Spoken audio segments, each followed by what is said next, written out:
On a freezing morning in 1956, in a small Parisian apartment filled with cigarette smoke and existential dread, a 45-year-old man was writing words that would expose humanity's greatest self-deception. Emil Cioran, a Romanian exile and philosopher without homeland, had discovered something terrifying about human nature. We are addicted to existing, even though existence is pure suffering. He called this our fundamental curse, the temptation to exist.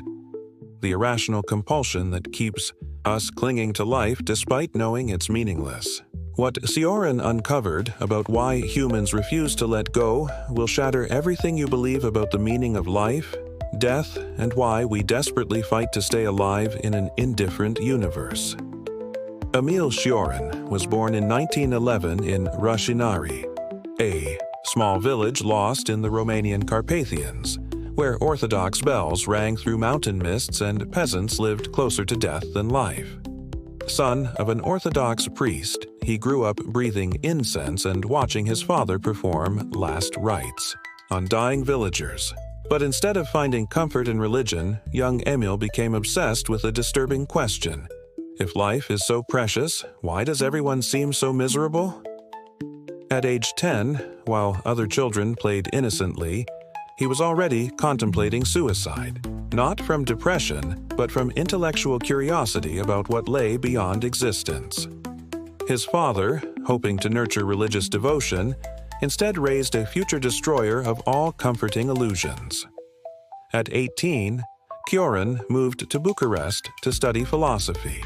But university life felt like elaborate theater performed by actors who had forgotten they were acting. He was brilliant, intense, with eyes that seemed to see through the pretenses that made social life possible. But he was tormented by chronic insomnia that lasted weeks, sometimes months. During these sleepless periods, he would walk the streets of Bucharest for entire nights, observing human behavior with the detachment of an anthropologist studying an alien species. He watched people rushing to jobs they hated, pursuing relationships that would disappoint them, chasing dreams that would never materialize, all while pretending this frantic activity had meaning. And it was during these nocturnal wanderings that Cioran had his first devastating insight. I realized that everyone I observed was desperately fleeing from the same thing, the recognition that their existence was completely arbitrary and ultimately pointless. Yet they couldn't stop existing, couldn't let go, couldn't accept the void. They were addicted to being, even though being was torture. This observation would become the foundation of his entire philosophy. Humans are trapped in what he called the temptation to exist, an inexplicable attraction to continuing a fundamentally absurd experience. At 22, he published On the Heights of Despair, a work so dark and uncompromising that it scandalized Romanian intellectuals. But Cioran wasn't promoting suicide or nihilism. He was exploring something far more subtle and disturbing, why beings capable of recognizing life's meaninglessness still cling to it with desperate intensity.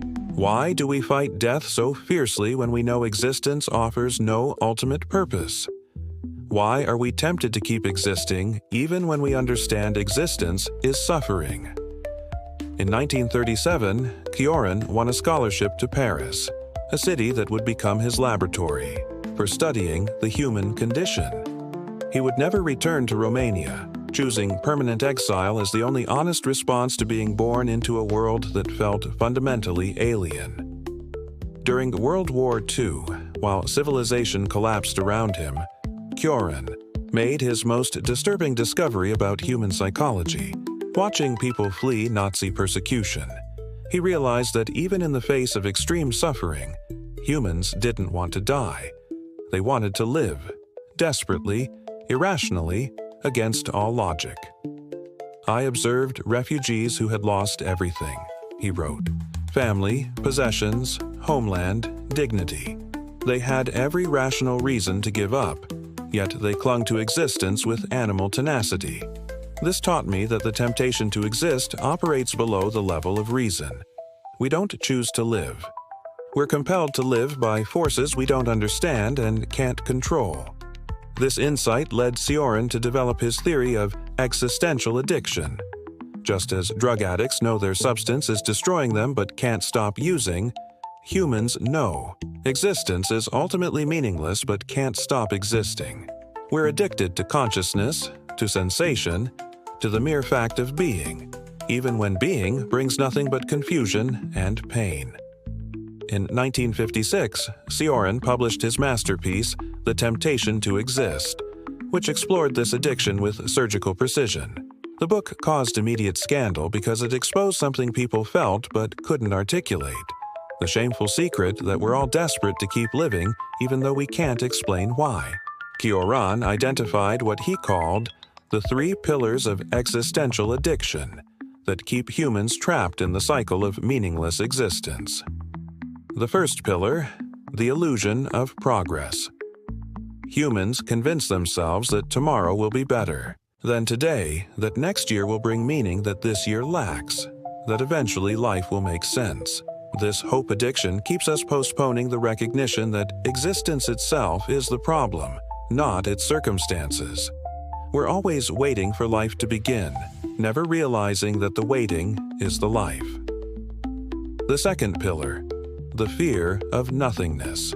Humans are terrified of non-existence, even though non-existence would solve all problems. We prefer known suffering to unknown peace because consciousness, however painful, feels more real than the void. We choose familiar agony over unfamiliar absence. The third pillar, the seduction of sensation. Humans are addicted to feeling, even painful feelings. Boredom terrifies us more than suffering because it reveals the emptiness beneath all experience. We create drama, conflict, and intensity to avoid confronting the fundamental vacancy of existence. But Cioran's most revolutionary insight was about the nature of consciousness itself. He realized that awareness is not a gift, but a cosmic accident, a biological mistake that created beings capable of questioning their own existence. Consciousness, he wrote, is the universe's way of torturing itself. We are matter that has developed the terrible capacity for self-reflection, atoms that have learned to doubt their own reality. This led to his most famous paradox. The more intelligent we become, the more we recognize the absurdity of existence, yet the more desperately we cling to it. Intelligence doesn't liberate us from the temptation to exist.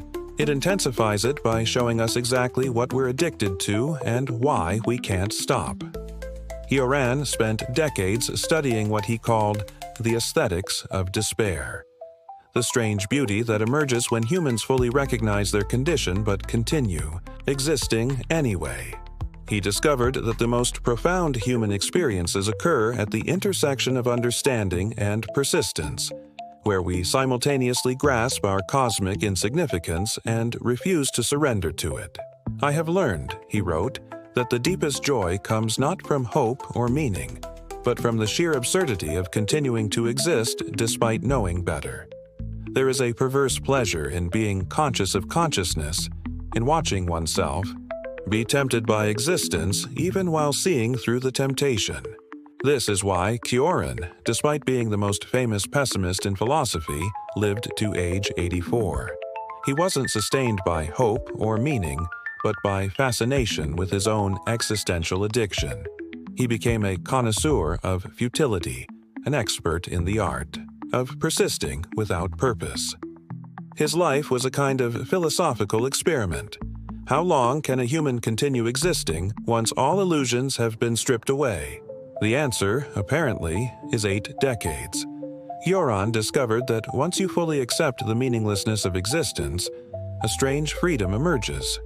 You're no longer disappointed when life fails to provide meaning because you never expected it. 2. You're no longer anxious about death because you recognize that being and non-being are equally arbitrary. You exist not because you should or must, but because you're temporarily compelled to by forces beyond your control. This led to Cioran's final insight. The temptation to exist is not something to overcome, but something to understand and even enjoy.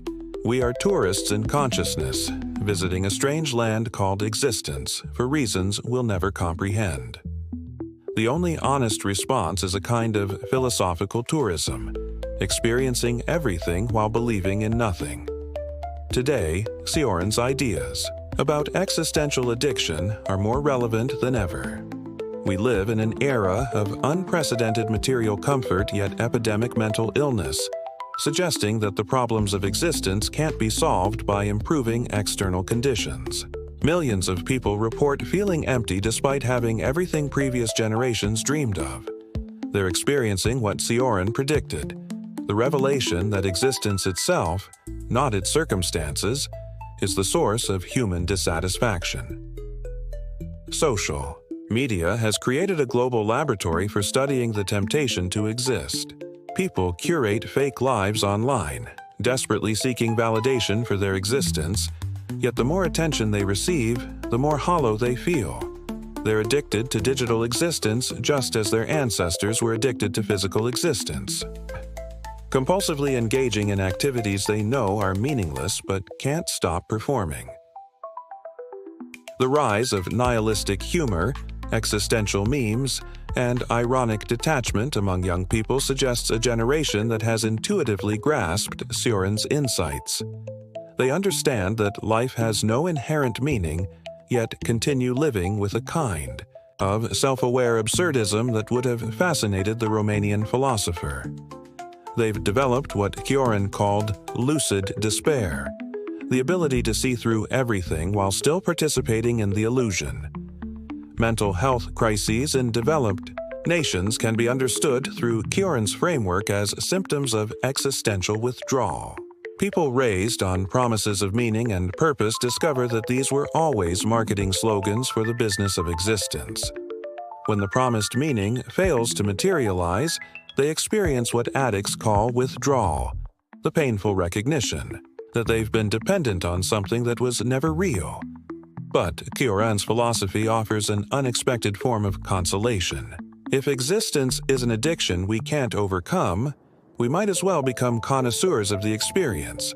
Instead of fighting our existential compulsions, we can study them with the detached fascination of scientists observing their own psychological processes.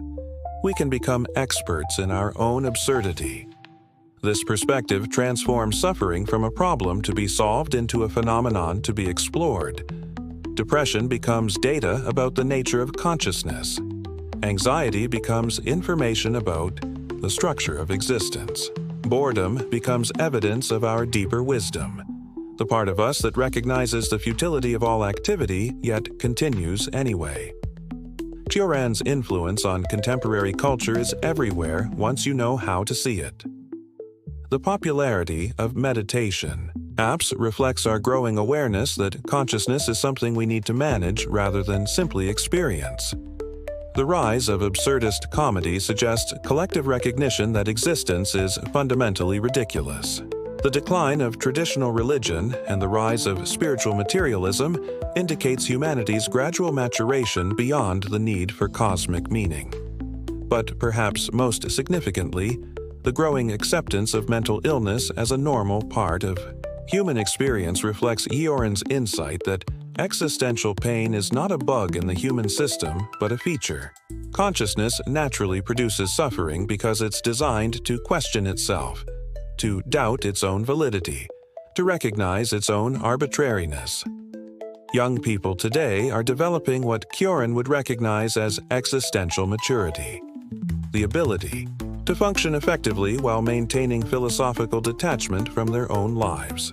They work jobs they don't believe in, pursue relationships they know are temporary, chase goals they understand are arbitrary, all while maintaining a kind of ironic awareness that this is simply what consciousness does. This represents a new stage in human evolution, not biological but philosophical. We're becoming a species capable of existing without existential justification, of continuing without cosmic purpose, of being tempted by existence while fully understanding that the temptation is meaningless. Emil Cioran died in 1995 in his small, Parisian apartment, surrounded by books and sustained by what he called the luxury of lucid despair. He had spent nearly 6 decades studying the human addiction to existence, mapping its mechanisms, documenting its effects, learning to appreciate its strange beauty. His death was as uncompromising as his life. He refused medical treatment, refused hope, refused the comforting lies that most people embrace in their final moments. But he didn't die bitter or defeated. In his final interviews, he spoke of existence with the fondness of a recovered addict describing their former drug, harmful but somehow precious, meaningless but oddly beautiful. "I have been tempted to exist for 84 years, he said shortly, before his death. It has been the most pointless and fascinating experience imaginable. His last written words were characteristically paradoxical. The ultimate wisdom is learning to be addicted to existence without expecting existence to justify the addiction. We are consciousness examining itself, matter contemplating matter, nothing investigating nothing. The temptation to exist is the universe's way of entertaining itself with its own absurdity." Cioran left behind no system, no school, no followers in the traditional sense, but he left something more valuable. A way of understanding the human condition that makes suffering comprehensible without making it meaningful, that explains our compulsions without excusing them, that reveals our addiction to existence without offering a cure. Perhaps that's the most honest philosophy possible for conscious beings trapped in an unconscious universe. Not answers, but better questions. Not solutions, but clearer problems. Not meaning, but deeper appreciation for meaninglessness. We remain tempted to exist, but at least now we understand why.